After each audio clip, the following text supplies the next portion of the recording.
In the last week of August 2021, a check was drawn from the primary account of Vance Family Orchards, an entity that had been technically insolvent for 3 of the last 5 years.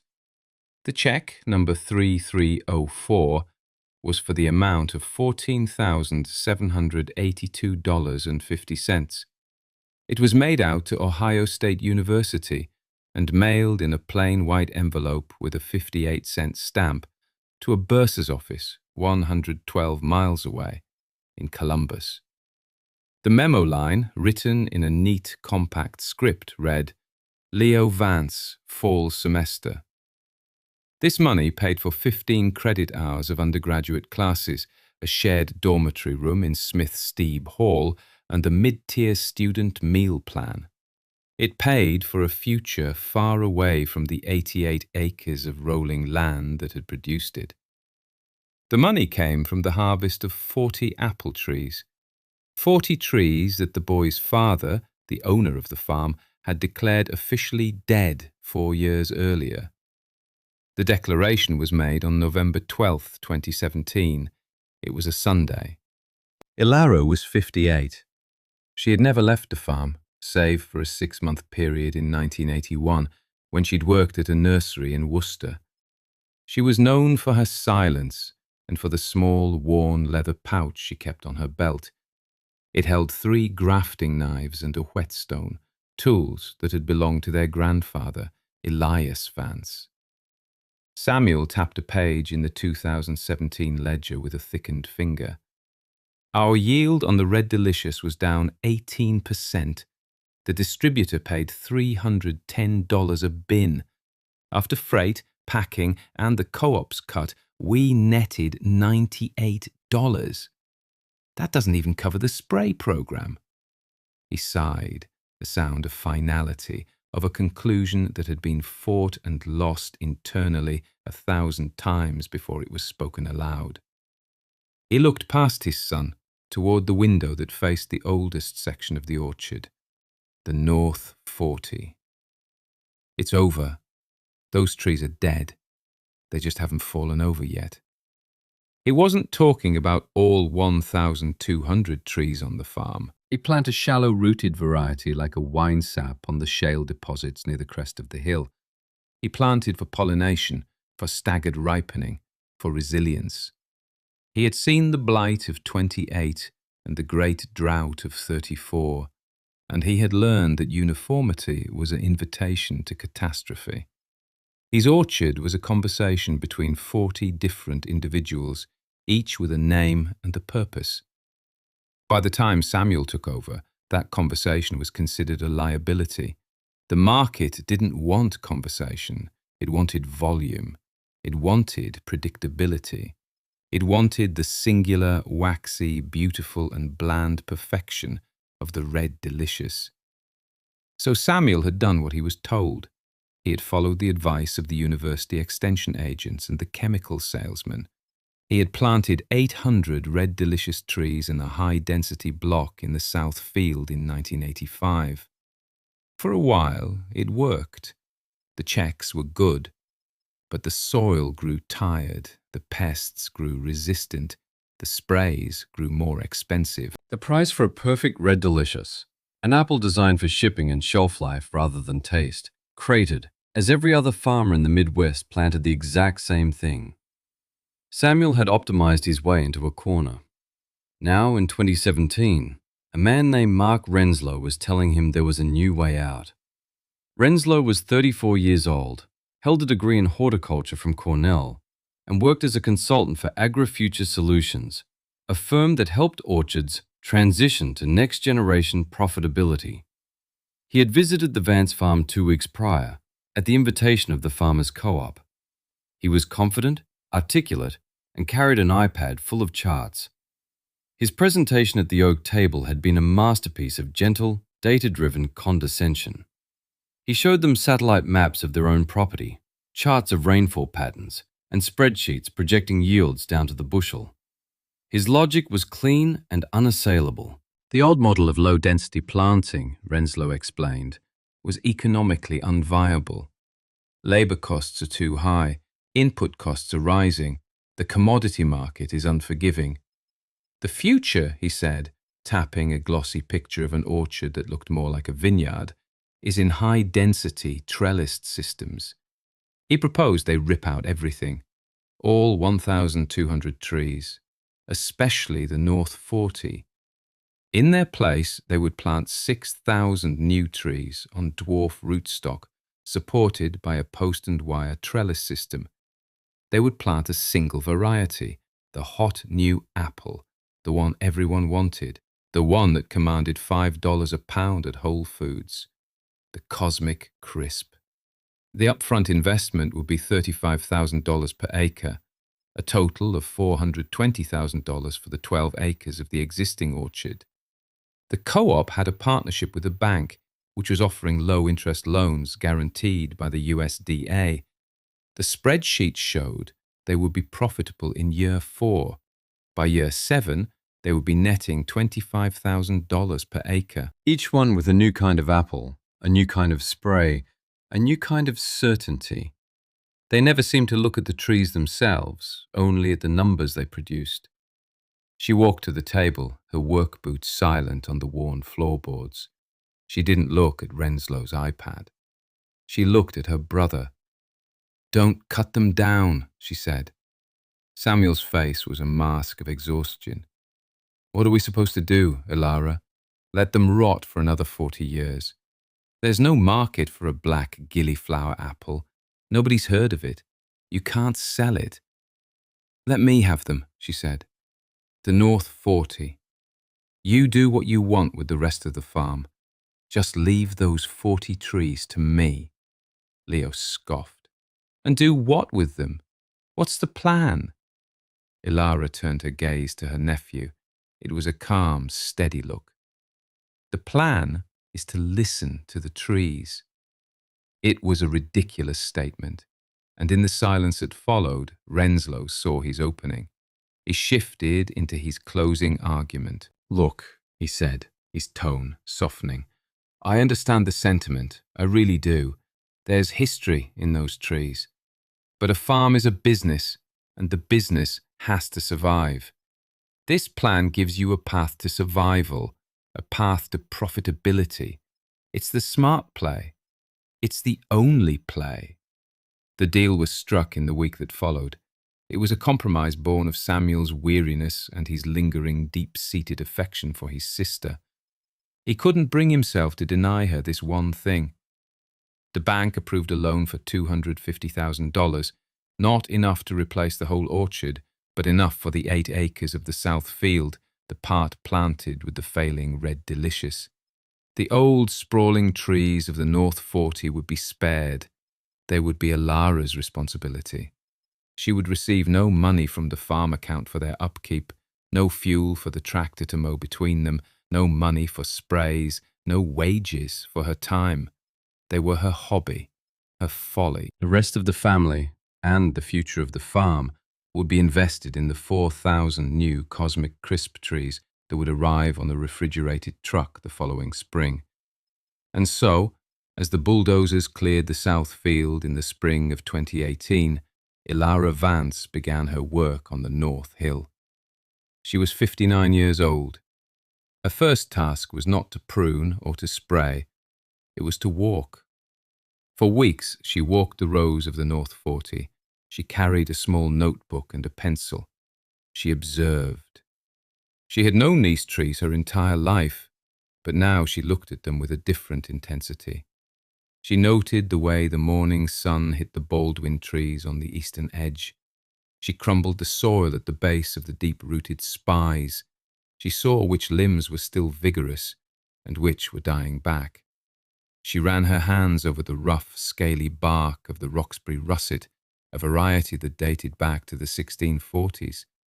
She was not looking at non-performing assets. She was assessing the character of 40 survivors. Let me tell you about grafting. It is not a science of dominance. It is a science of union. You cannot force a branch to accept a graft. You must persuade it. You must match the cambium layer of the scion, the piece of new wood you are introducing, with the cambium layer of the rootstock, the established tree. This layer, a thin ring of living cells just beneath the bark, is where life is transported. If the two cambiums do not meet, if they are not held together firmly and protected from the elements, the graft will fail. The scion will wither and die. It is a delicate surgery, performed with simple tools. It is an act of faith in the tree's willingness to accept something new, to feed it, to make it part of itself. Alara's grandfather, Elias, had been a master grafter. He believed a healthy orchard was never finished. He was always introducing new blood, trying new varieties he'd read about or gotten from a neighbor. His ledger, which Alara kept in a tin box in her room, was a map of these experiments. 1938, one entry read, grafted Esopus Spitzenberg scion from Miller Farm onto 1924 Northern Spy No. 6, west-facing limb. Take was good. Ilara's plan was not to plant new trees, it was to remake the old ones. She would use the strong, ancient root systems of her grandfather's trees, roots that went down 20 feet into the Ohio clay, roots that had survived droughts and floods and freezes, as the foundation for something new, or rather, something old that had been forgotten. Starting in the winter of 2018, she began to travel. She drove her 15-year-old Ford Ranger up and down the back roads of the Tri-County area. She was looking for ghosts. She was looking for the last remaining examples of heirloom apple varieties that had once thrived in the region before the monoculture wave had erased them. She carried a list of names compiled from old nursery catalogues and county fair records. By March of 2018, she had collected scion wood from over 30 different forgotten varieties. She had found a Calville Blanc d'Hiver, a French apple from the 1500s, prized by chefs for its texture when cooked, growing behind a derelict Grange hall. She found a Harrison, a legendary American cider apple thought to be nearly extinct, in a cemetery in the next county over. She found a Westfield Seek No Further, a favourite of Henry David Thoreau, on a suburban lawn in a new housing development, the owner perfectly happy to let her take cuttings before he cut the tree down to make room for a swimming pool. Her family watched this with a kind of bemused pity. Her brother Samuel was consumed by the new orchard. The 4,000 cosmic crisp saplings had arrived and been planted. A new irrigation system, computer-controlled, had been installed. Renslow visited every other week, checking the progress, making recommendations on fertilization and pest control. The Southfield looked clean, modern and promising. It looked like the future. Alara's North 40 looked like a mess. In the spring, she began the grafting. She would climb into the old trees, a pouch of knives at her side. She would select a healthy, well-placed limb about 2 inches in diameter. Using a small saw, she would cut it off, leaving a clean, flat stump. This was the moment of commitment. She was removing a part of the tree that, while perhaps unproductive, was alive. In its place, she would offer a stranger. Then she would take out one of her grandfather's knives. The steel was dark with age, but the edge was razor sharp. She would make a clean slit in the bark of the stump. Then she would take a piece of scion wood, about 6 inches long, with 3 or 4 buds on it, and carefully shave the bottom end into a long tapered wedge. The cut had to be perfectly flat, perfectly smooth. 1 pass of the knife. Then she would gently insert the wedge into the slit on the stump, carefully aligning the green cambium layers. She might put 2 or 3 scions around the edge of a larger stump. The final step was to protect the union. She would take a ball of grafting wax, a sticky mixture of beeswax, resin and tallow, and press it over the entire cut surface, sealing it from air and water and disease. Then she would wrap the graft tightly with black electrical tape. She worked from dawn until dusk through March and April. She performed this surgery 318 times on the 40 trees. On one old Baldwin tree, she grafted 6 different varieties, turning it into a living library of apples. She was not just trying to grow fruit. She was building an ark. She was rescuing genetic diversity that had been deemed commercially worthless and giving it a home on the unshakable foundation of her grandfather's rootstock. Leo came home from his first year of college that summer. He had done well, made the dean's list. Samuel was devastated. He had a loan payment of $32,000 due in the fall, with nothing to sell. Up on the North Hill, the story was different. Ilara's 40 trees, with their dozens of different varieties, were not so synchronized. Some, like the Roxbury russet, had already bloomed and set tiny fruitlets which were hardy enough to survive the cold. Others, like the Northern Spy, bloomed late and hadn't even opened their buds yet. Still others had a mix of open and closed blossoms. The frost did damage, yes, but it didn't wipe them out. The diversity that made the orchard inefficient also made it resilient. She lost maybe 30% of her potential crop, but 70% of something is infinitely more than 100% of nothing. She didn't say, "I told you so." She didn't have to. The silence from the south field was loud enough. That summer, a drought settled over the valley. From June 15th to August 5th, they received only 1.2 inches of rain. The new, computer-controlled irrigation system in the south field pumped water from the farm pond day and night. The pond level dropped alarmingly. The young cosmic crisp trees, with their shallow dwarf rootstocks, were completely dependent on the system. Even with the irrigation they suffered. Their growth was stunted. They looked stressed, their leaves pale. Up on the North Hill, Ilara's trees barely seemed to notice. Their old, deep roots, the ones their grandfather had trusted, were pulling water from deep in the earth, far below the dry topsoil. They stayed green and vigorous. The apples on their grafted limbs swelled in the sun. Renslow visited in August. He looked at the stressed trees in the south field.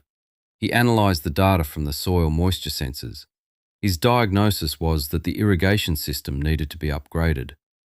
He talked about subsurface drip lines, a further investment of $18,000. He explained that these weather events were statistical outliers, anomalies that complicated the model but didn't invalidate it. He said, "The system is sound. We just had some bad luck." Samuel nodded, but for the first time, a flicker of doubt crossed his face. He glanced up the hill, where his sister was moving slowly among her trees, checking the progress of her strange fruit. By the fall of 2020, Ilara's grafts were beginning to bear significant fruit. The limbs were heavy with apples of every shape, colour and size. There were huge, lumpy, green and brown russets, small, conical, almost black gillyflowers, pale yellow Calville blancs, deep red Spitzenbergs. The orchard was a chaotic tapestry of resurrected flavours. The problem, as Samuel had predicted, was what to do with them. The local co-op, which dealt in truckloads of uniform galas and Honeycrisps, had no mechanism for buying 20 bushels of this and 15 bushels of that. The market was already becoming saturated with cosmic crisps, as thousands of other farmers had followed the same advice.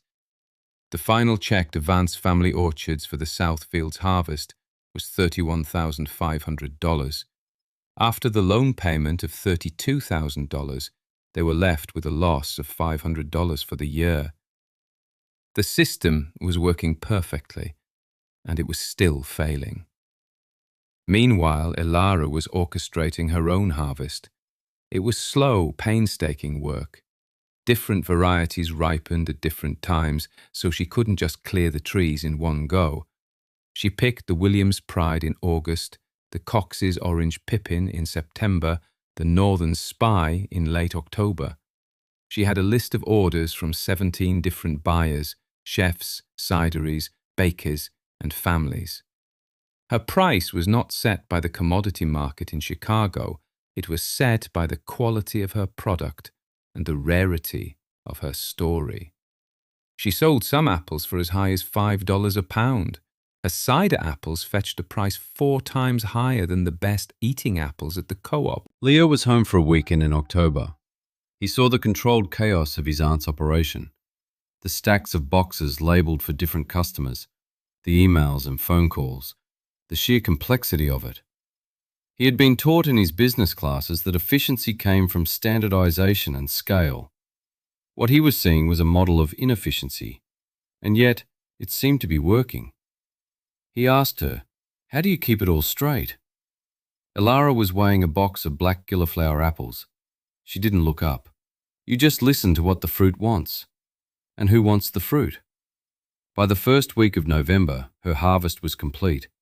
She had sold every single apple she had picked. She sat down at the same oak table where her brother had declared the trees dead 4 years earlier. She had her own ledger now, a simple spiral notebook. She tallied the sales. She deducted her minimal costs, boxes, gas, website hosting.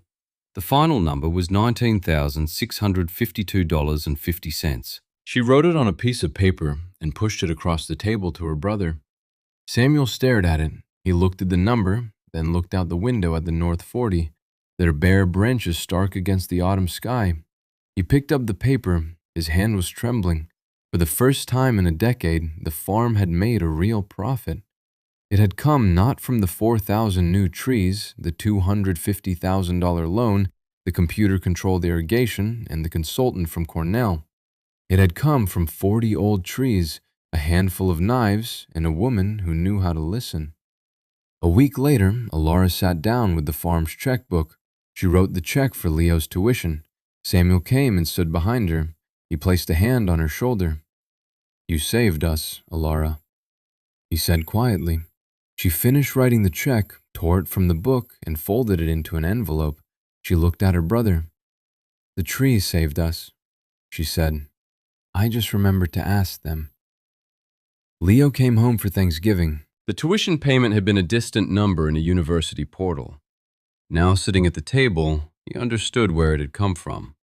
He saw the farm not as a single failing entity, but as two different stories. One was a story of chasing the market, of betting on the latest sure thing, of borrowing heavily to impose a simple, uniform system on a complex piece of land. The other was a story of patience, of diversity, of building a small, complex system that didn't need to conquer the market, only to find its own small place within it. He spent that holiday break not with his friends, but walking the North 40 with his aunt. She showed him the grafts, the scars on the trees that were now sources of strength. She told him the names of the apples. She let him hold their grandfather's knife. He felt the weight of it, the perfect balance. He felt the weight of the story. The next year, the Cosmic Crisp market softened even more. He brought with him books on soil science and integrated pest management. But his real education happened on the North Hill. He learned to prune.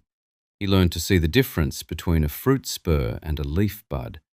He learned to sharpen a knife on a whetstone until it could shave the hair on his arm. One afternoon in July, as they were thinning the young fruit on a grafted limb, he asked the question that had been on his mind for years. "Why did you do it?" he asked his aunt. "Why did you believe in those trees when no one else did?" Elara snipped a small, malformed apple from a cluster, letting the others have more room to grow. She looked at the sprawling, gnarled tree, then at the neat, trellised rows in the valley below.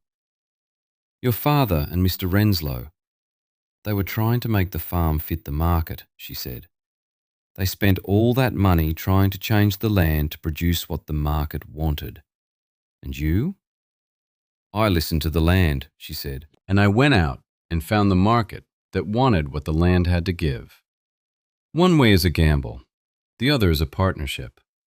What survives is not always what is strongest or what is most efficient. The world is littered with the bones of efficient, specialized things that met a single problem they could not solve. A late frost, a dry summer, a shift in the market. What survives is what adapts. What survives is what has options. What survives is what holds a memory of how to live in a dozen different ways and has the resilience to choose the right one on the right day. A tree does not survive by having the perfect leaf. It survives by having deep roots. The farm was not saved by a new idea. It was saved by a very old one, the one their grandfather had understood, the one that was written in the gnarled bark of 40 trees on a forgotten hill. The tree knows what the soil has, and a person, if they are wise, knows what the tree knows.